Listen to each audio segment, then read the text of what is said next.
Yeah, super slow PC today. All right, oil. So on the left, I have WTI. On the right, I have crude, 37.20, 37.50, or sorry, is it? Yeah, 37.50. Very strange on how close they are. The spread is almost nil. And was it last week I pointed out that the price on these two were actually exactly the same? And I said you may never see that again. It's true. But even the spread now is still almost nothing. There's usually, what, at least $2 difference. But, okay, fine. According to this, I'm thinking prices are generally speaking down. What do you think?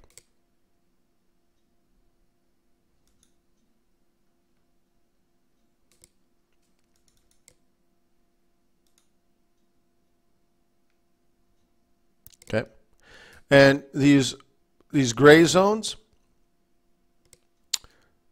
they're sell zones.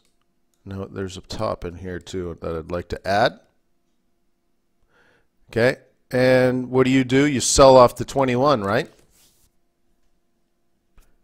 Isn't that what I've taught you since day one?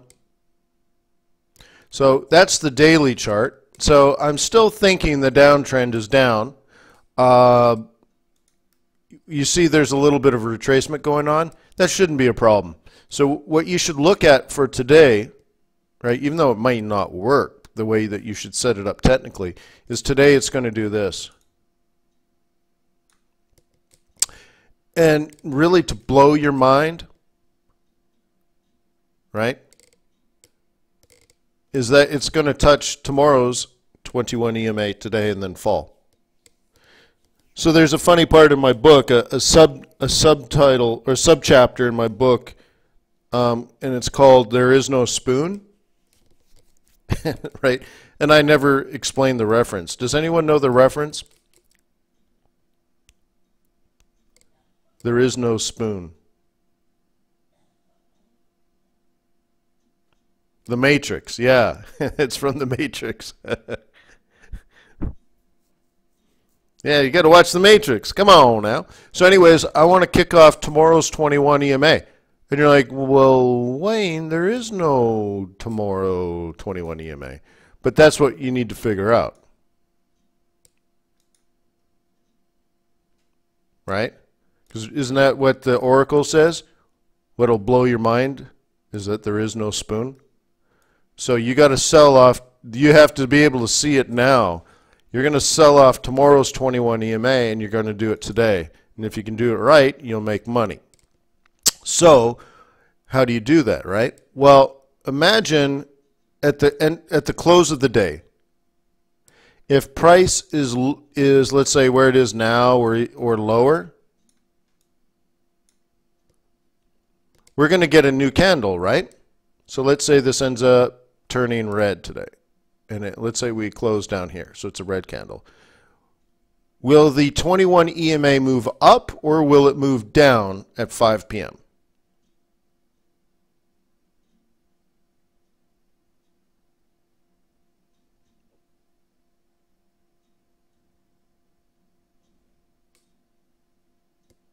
Yeah. So down to where? And that's the question.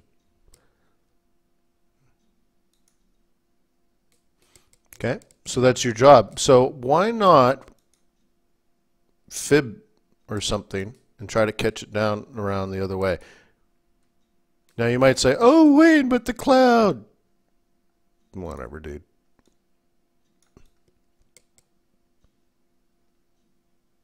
Okay.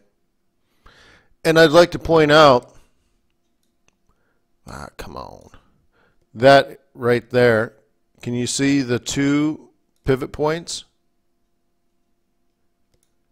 There's a pivot point cluster there.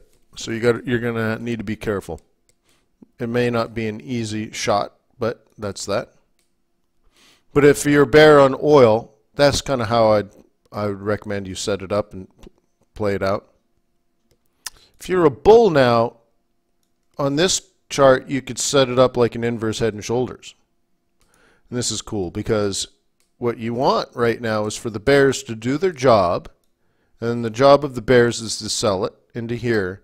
And then if you're a bull, you want to buy it either here or here. The difference just changes the target, but like for example, if you trade it like that, you have to trade it like an inverse head and shoulders, which means you need to measure, let's say, if this is going to be your neckline. Wow, what happened to my mouse? Okay, if that's your neckline, you need to measure there to there, and then extend that out, and that would be your target. Okay, if it comes all the way to the bottom, then what you're going to do is say, well, there's the bottom, and I would say there's the top, and that would be your target. Okay, the neckline.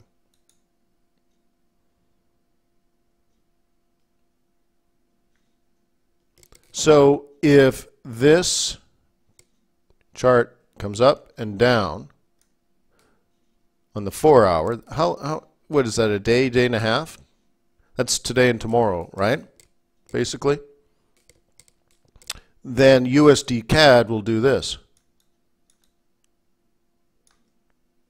because they're inversely correlated.